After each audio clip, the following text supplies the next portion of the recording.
Polycom Studio features unique automatic camera framing and tracking technology. In this video, you'll learn how to enable these options and the expected behavior based on what you select.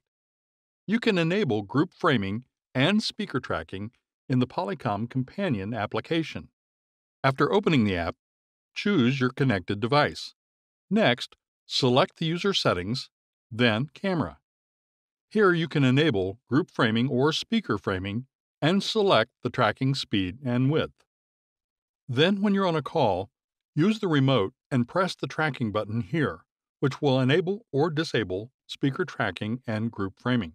When doing so, you'll hear an audible indication that tracking has been turned on or off.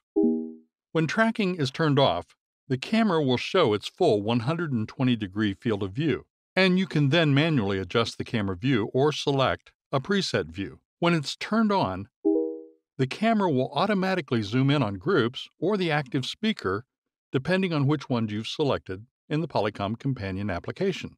If neither group framing or speaker tracking are selected, the camera is only under manual control, even if you press the tracking button on the remote.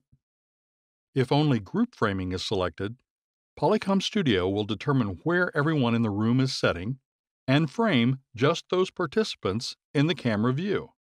If speaker tracking is selected, Polycom Studio will sense who is talking and show a close-up view of that person. When no one is talking, the camera will go back to the group view. It's that easy.